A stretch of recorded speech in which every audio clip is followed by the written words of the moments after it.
जय हिंद। आज हम बात कर रहे हैं बीपीएच डिसऑर्डर के बारे में, जिसको हम बिनाइन प्रोस्टेट हाइपरट्रोफी बोलते हैं। यह डिसऑर्डर मेनली किस में होता है? मेन में होता है, पुरुष में होता है। और इसी के बारे में आज जानेंगे कि यह बीमारी कैसे कॉज होता है, इसका मुख्य कॉजेटिव एजेंट क्या है, ओल्ड एज पर्सन में ही क्यों होता है, देन उसके बाद इसका सिम्टम्स क्या क्या लक्षण दिखता है, इसको इस बीमारी को कैसे प्रिवेंट किया जा सकता है। तो चलिए स्टार्ट करते हैं। देखिए, बिनाइन प्रोस्टेट हाइपरट्रोफी या हाइपरप्लेसिया भी बोलते हैं। इसको क्या बोलते हैं? हाइपरप्लेसिया। प्लेसिया, इसको शॉर्ट में हम बीपीएच बोलते हैं। किसको? बिनाइन प्रोस्टेट हाइपरट्रोफी या हाइपरप्लेसिया को हम शॉर्ट में क्या बोलते हैं? बीपीएच। बीपीएच बिनाइन क्या है? देखिए, बिनाइन आप लोग पढ़े होंगे कैंसर में। एक बिनाइन कैंसर होता है, दूसरा मैलिग्नेंट कैंसर होता है। बिनाइन कैंसर जो होता है वो नॉन कैंसरस सेल होता है, वो स्प्रेड नहीं होता है। तो वही है ये कि ये नॉन कैंसरस होता है, यानी जो प्रोस्टेट जो डिसऑर्डर है हाइपरट्रोफी या हाइपरप्लेसिया वो नॉन कैंसरस है। तो ये बिनाइन का मतलब आपने जाना कि नॉन कैंसरस। बिनाइन का मतलब नॉन कैंसरस है। उसके बाद प्रोस्टेट। प्रोस्टेट एक ग्लैंड होता है। प्रोस्टेट क्या है? एक ग्लैंड है।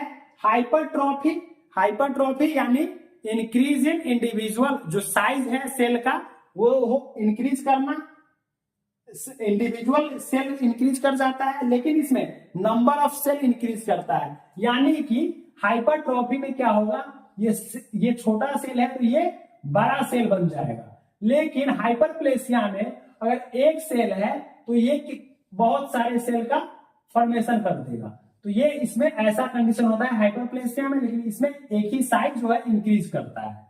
तो हम सबसे पहले प्रोस्टेट ग्लैंड का लोकेशन देख लेते हैं कि प्रोस्टेट ग्लैंड का आखिर लोकेशन कहां होता है। इसके लिए हमको एनाटॉमी थोड़ा जानना जरूरी है, क्योंकि प्रोस्टेट ग्लैंड बहुत लोगों को पता भी नहीं होगा। देखिए, प्रोस्टेट ग्लैंड मेन में होता है, जो कि यह जो स्ट्रक्चर हमने बनाया है ये क्या है? ये ब्लैडर है। ये क्या है? ब्लैडर है। अब ये ब्लैडर के साइड से एक ये नस जुड़ी होती है, उसको क्या बोलते हैं? Seminal vesicle. Seminal vesicle. उसके बाद ये होता है हमारा प्रोस्टेट ग्लैंड। ये प्रोस्टेट होता है।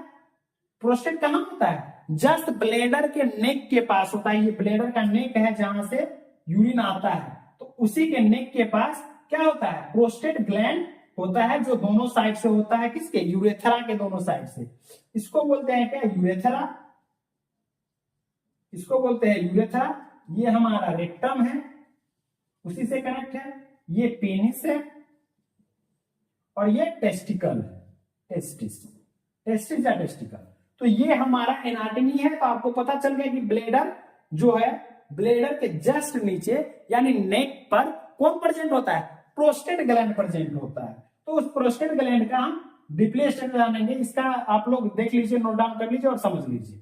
चलिए हम ब्लैडर बनाते हैं पहले, तब उसमें ज्यादा समझ में आएगा।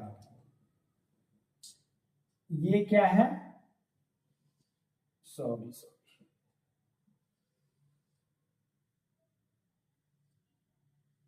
ये ब्लैडर है।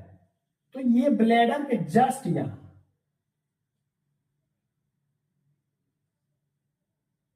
ये यूरेथ्रा चला जाता है नीचे तो पेनिस तक। तो ये ब्लैडर के जस्ट ये क्या प्रेजेंट होता है? प्रोस्टेट प्रेजेंट होता है, यानी प्रोस्टेट प्रेजेंट होता है। अब इसी प्रोस्टेट का इन्फ्लामेशन हो जाता है। किसका? इसी प्रोस्टेट का क्या हो जाता है? इन्फ्लामेशन हो जाता है।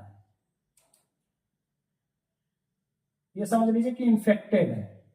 इन्फेक्टेड है तो इसमें नैरो भी हो गया है, ये नैरो हो जाएगा इन्फेक्टेड होगा तो हम आज जानते हैं। देखिए कि बिनाइन प्रोस्टेट हाइपरट्रोफी क्या होता है, इसके पहले सब, उसके बाद वो हम जानेंगे डीपली में। देखिए, बिनाइन प्रोस्टेट हाइपरट्रोफी या hyperplasia is also called prostate gland enlargement, यानी प्रोस्टेट ग्लैंड का इनलार्जमेंट हो जाना। यानी कि ये नॉर्मल प्रोस्टेट है और ये इनलार्ज प्रोस्टेट है। Is a common condition as a man get older, यानी कि ओल्ड एज वाले पीपल में जो ओल्डर पर्सन है उसमें ज्यादा होता है। कौन? जो हमारा ये बीपीएच है वो। Then an enlarged prostate gland can cause uncomfortable urinary symptoms such as blocking the flow of urine out of the bladder. It means यानी कि जब ये नॉर्मल था तो प्रॉपर डायलेशन है, यानी कि जो हमारा यूरेथ्रा है, ब्लेडर से हमारा यूरेथ्रा कनेक्ट होता है, उससे उसका क्या फंक्शन है, यूरिन को पास आउट करना थ्रू पेनिस के सहायता से उसी में यूरेथ्रा पाया जाता है, तो वहां से हमारा यूरिन पास आउट होता है। अगर ये इन्फ्लेम्ड हो गया है तो ये नैरो हो जाएगा, अगर नैरो हो जाएगा तो प्रॉपर यूरिन फ्लो होगा, नहीं होगा। यदि कोई पाइप है उसमें अगर ब्लॉकेज आ जाएगा तो वो प्रॉपर पानी सप्लाई होगा, नहीं होगा सप्लाई। तो सेम उसी तरह हमारे बॉडी में भी होता है। तो ये डेफिनेशन है। ये सेकेंड डेफिनेशन से भी समझ लीजिए, it is defined as a non cancerous increase in size of prostate gland which involves hyperplasia of prostatic stromal and epithelial cell। यानी कि हमने पहले ही बताया कि यह कैसा है, नॉन कैंसरस है, यानी कैंसरस का फॉर्म नहीं है ये। तो उसमें हाइपरट्रॉफी हो जाता है और हाइपरप्लेसिया होता है स्ट्रोमल और इपिथेलियल सेल का, ये दोनों सेल हमारे वहीं प्रेजेंट होते हैं। Then in formation of large fairly discrete nodules in transitional zone of prostate. तो ये प्रोस्टेट में होता है, कौन, जो बीपीएच का इन्फ्लामेशन। देन हम कॉजेस के बात करेंगे, किसके कॉजेस, प्रोस्टेट ग्लैंड के कॉजेस के बारे में। तो अननोन कॉज भी हो सकता है, इडियोपैथिक वही होता है सेम अननोन कॉज।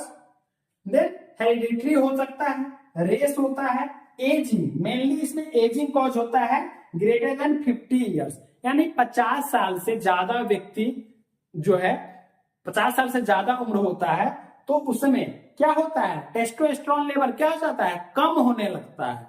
अब ये मेनली टेस्टोस्टेरोन, इसमें लिख सकते हैं आप कॉजेज में कि डिक्रीज टेस्टोस्टेरोन, ये भी कारण है किसका, इसका। लेकिन इंक्रीज डाइहाइड्रोटेस्टोस्टेरोन डीटीएच, तो ये दोनों भी मुख्य कारण है। यानी कि जब हमारा टेस्टोस्टेरोन डिक्रीज होगा तो हमारा डीटीएच क्या होता है, इंक्रीज हो जाता है। तो इसी इंक्रीज होने के कारण सेल में इन्फ्लामेशन होगा, चेंजेज आएगा, इन्फ्लेम्ड हो जाएगा, तो वो इसका मेन कॉज है। माल फंक्शन ऑफ टेस्टिस का माल फंक्शन, डाइट के चेंजेस के कारण, लाइफ स्टाइल इशू हो सकता है, हार्मोनल अल्टरेशन, यह हार्मोनल अल्टरेशन के अंदर आ जाएगा ये दोनों। Then diabetes, heart disease and stimulation of oestrogen. तो ये क्या है, मेन कॉजेज है किसके, जो बीपीएच है, हाइपरट्रॉफी और हाइपरप्लेसिया है हमारा बीपीएच डिसऑर्डर, उसका। ये अब हम जानते हैं कि जो कॉजेज है, क्या क्या कॉज दिखते हैं जिस पेशेंट में हाइपरट्रॉफी और हाइपरप्लेसिया हो जाते हैं उनमें। यानी कि सबसे पहले नॉक्चूरिया, इट मीन्स नाइट में यूरिनेशन पास आउट होना, urine pass out in night, urinating in night लिख सकते हैं, नाइट के समय में ये नॉक्चूरिया है। अर्जेंसी, अब अर्जेंसी होगा, यानी कि जब हमारा जो यूरेथ्रा है नैरो हो जाएगा तो ऑब्वियसली बात है कि ब्लेडर में यूरिन का एक्यूमुलेशन ज्यादा स्टोरेज हो जाएगा, तो बार बार हमको यूरिन अर्ज करने का मन करेगा, यानी टॉयलेट जाने का मन करेगा। तो यही अर्जेंसी होता है कि बार बार हमको इंडिकेट करेगा कि पास आउट करो, यूरिन पास आउट करना। तो लेकिन ये कि ब्लॉकेज होने के कारण, ज्यादा स्टोरेज के कारण। देन एब्डोमिनल स्ट्रेनिंग, ड्रिबलिंग ये होता है, इट मीन्स जब आप यूरिन पास आउट करते हैं फिर भी यूरिन थोड़ा थोड़ा आने लगता है, ड्रिपिंग यानी कि ड्रिपल बोल सकते हैं आप, बूंद बूंद की तरह निकलता है, तो ये क्या है, ड्रिबलिंग है। देन यूरिनरी हेसिस्टेंसी क्या होता है, difficulty in starting urination, urinate करने में दिक्कत होगा क्योंकि हमारा जो यूरेथ्रा है वो क्या है, नैरो हो गया है, उसके कारण। Then sensation of incomplete emptying of the bladder, then fatigue, anorexia, hematuria होता है ब्लड आना, किसमें, यूरिन में, blood in urine. Then pelvic discomfort and pain भी होगा, जब हमारा ज्यादा एक्यूमुलेशन हो जाता है, कभी कभी आप नहीं जा पाते हैं तो पेन होता है ना, ऐसा फील होता है कि एकदम बहुत पेन हो रहा है। Then nausea and vomiting, recurrent urinary tract infection होने के भी चांसेस रहते हैं। Then acute urinary retention. तो ये सारे क्या है, क्लिनिकल मैनिफेस्टेशन है किसके, बीपीएच, जो benign prostate hypertrophy and hyperplasia है, तो उसके ये सारे क्या है, क्लिनिकल मैनिफेस्टेशन है। आपको हम एक बार और बता देते हैं कि हाइपरट्रॉफी होता है जिसमें इंडिविजुअल सेल का इंक्रीज होना, साइज का इंक्रीज होना। ये हमेशा याद रखिएगा कि जो हाइपरट्रॉफी होता है उसमें साइज इंक्रीज होता है, लेकिन जो हाइपरप्लेसिया होता है उसमें सेल का ही नंबर इंक्रीज हो जाता है, यानी एक सेल है तो डिफरेंट सेल बढ़ जाएगा। लेकिन जब हाइपरट्रॉफी होगा उसमें एक ही सेल होगा, वो बड़ा हो जाएगा। तो ये हमारा क्या था, बिनाइन हाइपरट्रॉफी, जो बिनाइन प्रोस्टेट हाइपरट्रॉफी और हाइपरप्लेसिया का क्या है, ये हमारा क्लिनिकल मैनिफेस्टेशन था। अब हम जानेंगे पैथोफिजियोलॉजी के बारे में। हम बात कर रहे थे पैथोफिजियोलॉजी का, किसका बात कर रहे थे, पैथोफिजियोलॉजी का। यानी कोई भी इटियोलॉजिकल कॉज ले ले, जैसे कि हम एजिंग ले लिए, ये ज्यादा उम्र वाले पेशेंट में ही होता है, क्योंकि जो 50 साल से ज्यादा उम्र के हैं उनमें, तो जो 50 साल के ज्यादा उम्र के व्यक्ति होते हैं उसका टेस्टोस्टेरोन लेवल जो होता है वो क्या होता है, कम होने लगता है, यानी कि डिक्रीज होने लगता है, testosterone level. Then testosterone converted into dihydrotestosterone, जिसको हम डीटीएच बोलते हैं। हमारा टेस्टोस्टेरोन, जब हमारा टेस्टोस्टेरोन कम हो रहा होता है उस समय हमारा डीटीएच हार्मोन है वो क्या होता है, इंक्रीज करता है, यानी बढ़ जाता है। उसी के इंक्रीज करने के कारण ये डीटीएच एक्यूमुलेटेड होने लगता है कहाँ, स्ट्रोमल सेल में जाकर के, और प्रोस्टेट, जो प्रोस्टेट है, ग्लैंड है, वहां के स्ट्रोमल सेल में जाकर के क्या होने लगता है, एक्यूमुलेट होने लगता है, जमा होने लगता है। जब वहां जमा होने के बाद इनलार्जमेंट ऑफ प्रोस्टेट, वहां जाने के बाद क्या होगा, इनलार्ज कर जाएगा कौन, ये प्रोस्टेट ग्लैंड इनलार्ज प्रोस्टेट है, ये इनलार्ज प्रोस्टेट। ये नॉर्मल प्रोस्टेट था, ये नॉर्मल प्रोस्टेट था, नॉर्मल, ये नॉर्मल प्रोस्टेट है, ये इनलार्ज प्रोस्टेट है। अब इनलार्ज, जब प्रोस्टेट हमारा इनलार्ज कर रहा है तो ऑब्स्ट्रक्शन ऑफ यूरिन फ्लो क्यों नहीं हो पा रहा है, क्योंकि जो हमारा यूरेथ्रा था पहले क्या था, प्रॉपर डायलेशन था, जिससे कि हमारा यूरिन प्रॉपर पास आउट हो रहा था। लेकिन जब ये इनलार्ज किया है, इन्फ्लामेशन उसमें आया है, तो प्रोस्टेट ग्लैंड का जो बीच में यूरेथ्रा है वहां क्या हो गया, नैरो हो गया है। तो नैरो होने के कारण हमारे यूरिन को फ्लो करने में, पास आउट करने में क्या प्रॉब्लम हो रहा है, देन बीपीएच कॉज हो जाएगा, क्या, बिनाइन प्रोस्टेट हाइपरट्रॉफी कॉज हो जाएगा। तो ये हमारा क्या था, पैथोफिजियोलॉजी था। अब हम बात करते हैं डायग्नोस्टिक इवैल्यूएशन के बारे में। किसके डायग्नोस्टिक इवैल्यूएशन, बीपीएच, यानी कौन कौन से टेस्ट करेंगे वो अब हम जानते हैं। उसका पहले हिस्ट्री कलेक्शन करेंगे, किसका, उस पेशेंट का। फिजिकल एग्जामिनेशन करेंगे, किसका, उस पेशेंट का फिजिकल एग्जामिनेशन करेंगे, और इंक्लूडिंग इसमें क्या करेंगे, डिजिटल रेक्टल एग्जामिनेशन करते हैं। देन यूरिन एनालिसिस करेंगे, उसके बाद प्रोस्टेट स्पेसिफिक एंटीजन टेस्ट करते हैं, यूरोडायनेमिक स्टडीज करते हैं, यूरेथ्रोस्कोपी करते हैं, अल्ट्रासाउंड और कंप्लीट ब्लड काउंट या कंप्लीट ब्लड पिक्चर। तो ये सारे टेस्ट का डिटेल से पता चलता है हमारा बीपीएच किस ग्रेड का है। देन इसमें क्या है, मेडिकल मैनेजमेंट। अब क्या क्या मेडिसिन देंगे तो वो ठीक होगा, तो पहले सिम्टोमेटिक मेडिसिन देंगे, जो सिम्टम्स एराइज हो रहा है उसके अकॉर्डिंग, पेन है तो पेन किलर वगैरह, तो लेकिन उस कंडीशन में पेन किलर नहीं देना चाहिए ज्यादातर। देन इसमें क्या, अल्फा ब्लॉकर्स देते हैं, जिसमें क्या आता है, अल्फुजोसिन 2.5 mg TDS में देते हैं, सिलिडोसिन 8 mg, डॉक्साजोसिन, पैराजोसिन। तो ये सारे मेडिसिन अल्फा ब्लॉकर्स के अंदर आते हैं। 5 अल्फा रिडक्टेज इनहिबिटर्स में ये क्या है, फिनेस्टेराइड और ड्यूटास्टेराइड। और डायबिटिक्स में लैसिक्स, जो फुरेसामाइड आता है, यूरिन को ज्यादा फ्लो आउट करने में मदद करता है, तो लैसिक्स देते हैं हम। और उसके बाद हम एंटीबायोटिक्स देंगे किसको प्रोटेक्ट करने के लिए, जो यूरिनरी ट्रैक्ट इन्फेक्शन है उसको प्रोटेक्ट करने के लिए। अब हम बात करेंगे आगे सर्जिकल मैनेजमेंट का। पहला जो है सर्जिकल मैनेजमेंट वो क्या है, TURP। TURP करते हैं जब प्रोस्टेट इनलार्ज हो जाता है। तो TURP का फुल फॉर्म क्या होता है, ट्रांस यूरेथ्रल क्या रिसेक्शन ऑफ प्रोस्टेट। ये trans urethral resection of prostate. Then TUIP करते हैं जिसमें हम इंसीजन करते हैं। क्या करते हैं, इंसीजन कट लगाते हैं, trans urethral incision of prostate.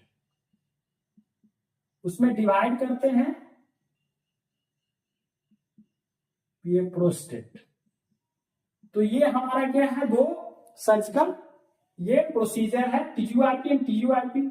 फिर उसके बाद हम ओपन प्रोस्टेक्टोमी कर सकते हैं, लेजर प्रोस्टेक्टोमी कर सकते हैं, लेजर सर्जरी करते हैं, लैप्रोस्कोपिक एंड रोबोटिक प्रोस्टेक्टोमी करते हैं, ट्रांस यूरेथ्रल नीडल एब्लेशन।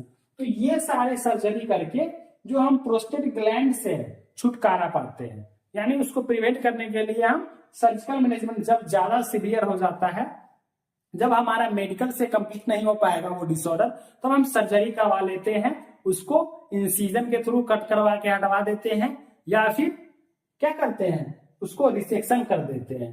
तो ये हमारा क्या था, सर्जिकल मैनेजमेंट। अब नर्सिंग मैनेजमेंट में, जो नर्सिंग मैनेजमेंट में आप पढ़ते आ रहे हैं, सेम पेशेंट का पूरा वाइटल साइन कलेक्ट करना, हिस्ट्री कलेक्शन करना, देन क्या क्या उसका नीड है, जो भी हेल्दी डाइट है वो प्रोवाइड करना, बैलेंस डाइट मेंटेन करना, इनटेक आउटपुट चार्ट मेंटेन करके रखना, डॉक्यूमेंटेशन करना, पेशेंट में जो जो सिम्टम्स एराइज हो रहे हैं वो सब नोट डाउन करना। तो वो हमारा नर्सिंग मैनेजमेंट में आ जाएगा। तो ये आप अपने मन से भी लिख सकते हैं। तो ये हमारा लेक्चर क्या होता है, यहाँ पर कंप्लीट होता है। अब मिलते हैं नेक्स्ट क्लास में। अभी तक आप लोगों ने मेरे चैनल को सब्सक्राइब नहीं किया तो सब्सक्राइब कर लीजिए, और ये वीडियो को शेयर कर दीजिए अपने दोस्तों के पास, जिससे कि वो भी देख सके। थैंक्स फॉर वॉचिंग दोस्तों।